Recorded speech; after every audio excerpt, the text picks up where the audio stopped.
Bark at the Moon by the fabulous Ozzy Osbourne, and I'm pleased to say in the studio today we've actually got Ozzy. Hi, Oz. How you doing? Okay. Ozzy, you're in London at the moment. What are you doing with the band? At the moment I'm writing, and tomorrow I'll be cutting the first demos. I've got 5 tracks written at the moment so far. And also, I'm now living in London. Really? I live in Hampstead. I've got a house there. Do you really?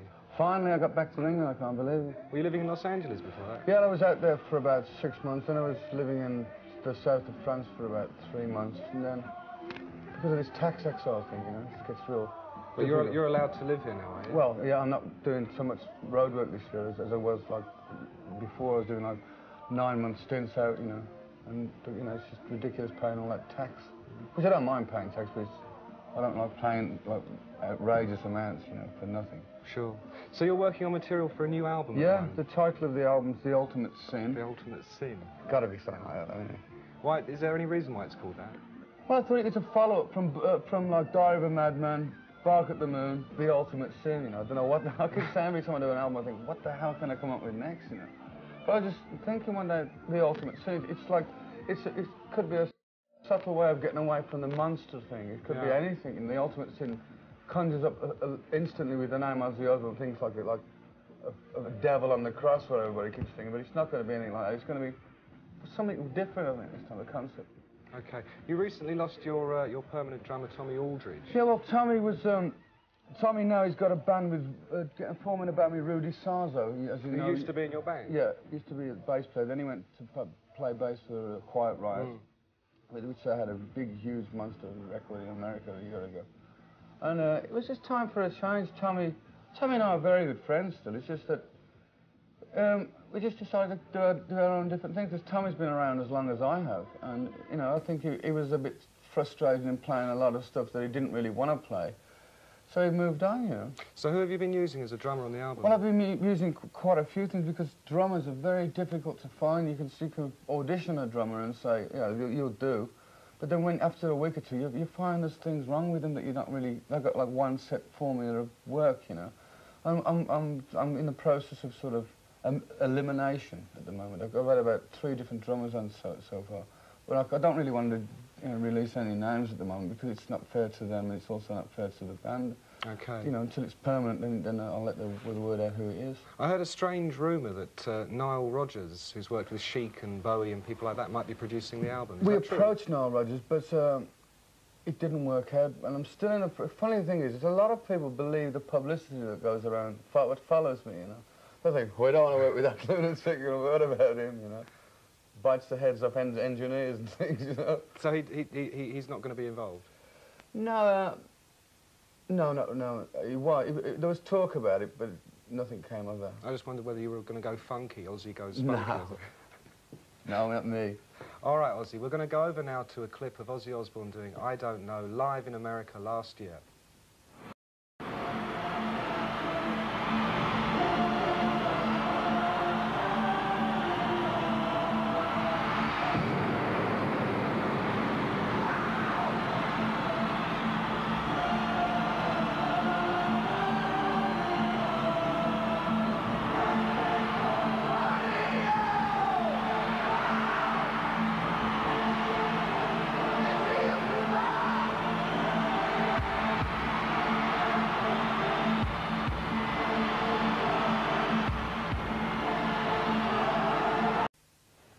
Ozzy, I saw you jump up and have a look at that the minute it came on. Does it excite you seeing yourself? It's really funny, because that show was a particularly good night for a change, you know.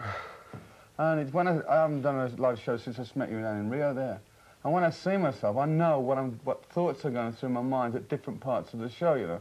So I get this sort of creeping feeling going, like I want to jump up there and do it again, you know. Does it make you want to do it straight away? No, it's like a fear. It's like, I once said, and it's true, it must be a similar feeling to before going in front of a firing squad thing, you know. It's like, this is kill or cure time, you know. It's like, before I go on the stage, put it this way, I don't need to take any laxatives before I go on stage. Tell me, Ozzy, before Christmas, I know you checked into the Betty Ford Clinic in Los Angeles, which I should explain is a clinic where people recover from problems with drink, etc. And drugs. And drugs. What sort of experience was that? Well, it's like over the years of being on the road and with rock and roll and the wildness with rock and roll, it was time to go and get myself dried out and cleaned up, you know, because And even, I mean, I've not stopped drinking entirely since, and I must be honest, I wished I could, but I just can't, you know. I have a drink occasionally now, so once or maybe twice a week, whereas before I'd get up in the morning and start drinking all day long, and it was becoming a problem, and I realised that I couldn't control it anymore, and I just decided to go and get some professional help. But it's no sin. I mean, people say, how can you dare talk about that on television? What will everybody say? Listen, you know, I was sick and I couldn't control it. If you're sick anywhere else, you go and see a doctor. So I went and I was in there for 6 weeks.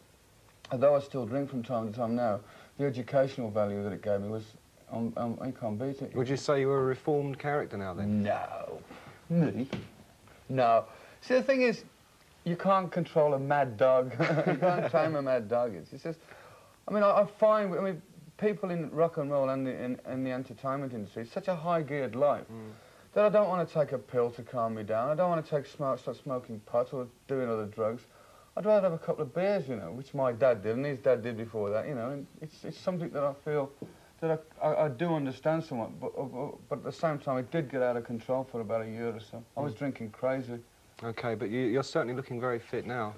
Well, at least at this time of the day, I'm talking normal. You know, whereas this time last year, I'd be like falling off the back of the chair here. OK. We're going to go over now for another clip live in America, and this is the remarkable Ozzy Osbourne doing Mr. Crowley. Ozzy, I heard another strange rumour. You're full of rumours today, you are. Full of it, yeah. I heard another one that a year or so from now, this is the season of reformations after all, Deep Purple and Yes and now ELP. I heard that Black Sabbath with you might come back and do a world tour as a farewell. Again. Well, it's like every week, it's like every week somebody or other says, are you getting back together again? Let me tell you, like, the idea of it is a fabulous idea, but I honestly don't think it would ever work out because I think people would rather remember Sabbath as they were. And I don't, the funny thing about it is, I don't know whether we all could gel, I don't know whether we all could come up with some good music, because I don't care who you are, if you get back together and you don't put out a good record, it's nothing. And I gave that band 11 years of my life, and I'm doing quite well on my own, I'm happy on my own. If it works out, maybe it will. I'm up for anything. I mean, I'm not saying yes and I'm not saying no, but I'm not getting myself excited about it. If it works, it works. If it don't, it don't. Do you still see Tony Iommi or gigs about I speak social level? My wife's very, very close, a good friend of Terry Butler's wife, and they speak quite often. And apparently he's doing a solo album at the moment, Terry is. And I speak to Tony very little, and even less to Bill, so I think Bill is as crazy, worse than me, Bill. But the thing about Black Sabbath, who knows? I mean, I went to see Deep Purple, and I was kind of disappointed in the respect that I remember Deep Purple when they were fabulous, and I used to get everybody going, and that didn't look. It didn't have the same thing. It's like when you go on a holiday and you have a great time, and you think, oh, we'll go back there in 4 years' time, and you think, what's happened to it, you know? That's the feeling I got when I saw them. Yeah. Although they all played great, and Gillan sang great, you know, it just didn't have the same impact. How did you rate Sabbath when Gillan was in the band? I never saw them. I never heard anything from them. And the day I left Sabbath, I've never picked up a record since I've heard. Really? Because it's just we didn't leave on very friendly terms at the beginning, but you know, it's a lot of water going under the bridge since then. So maybe I'll go out and buy the record. I don't know. Okay, you're going to be touring later on in the year. Is that correct? Yeah. When exactly do you get out on the road? Well, it's when I get this album finished. As soon as I get the album finished, I'll go on the road. There'll be another big American tour. It'll be the Ultimate Sin Tour. And who knows when my wife gets the old pen going with the booking agent. It could be 1999 by the time I finally get back home. My kids will be at work or something when I get home. So there's no actual plans definite plans to tour Europe yet? What we're doing, we're doing England and Europe before we go to America this time, because in the past what I've done America first, and I've been so burnt out by the time I got back to England and Europe, I've either got the flu after 3 days on a British tour, which has happened 3 times now, that I decided to go on. I'm going to start in Belfast, I think, then Dublin, then go around England and Europe. That's really going to please a lot of your fans. Because I feel so bad that every time I try and tour England and Europe, I get this flu or something or other, or I got a broken leg or something, or I just generally burnt out. that this time I decided to do it the other way around and do England and Europe while I'm still fresh before I get sort of Do you still enjoy going on the road for long periods of time? Yes and no. When I enjoy it, I enjoy it. When I don't, I don't. It's like it's a kind of situation that when I'm at home, I want to be on tour, but when I'm on tour, I want to be at home. It's like I'm never pleased with anything. It's always been that way, though. Okay. Well, now we're going to have another track from Ozzy live in America, and this is Rebel by Ozzy Osbourne. Now, I know, Amanda, you're dying to ask Ozzy a couple of questions, so fire away. Ozzy, I've got to ask you, how do you relax at home? Would you believe I'm quite a good cook? I would, actually. I It's not vegetarian, though, is it? No, I just throw everything in the pot. No, I really find satisfaction in cooking. I mean, you never know, I might have an Ozzy Osbourne cookbook. That's a good idea. What's your speciality? Curried bats. Oh, nice. No, I just like making curry. I do roasts. I do quite a few things. I don't read anything out of a book. I just like, you know, do it from the top of my head. Bunch of stews or pumped around and bung it all in.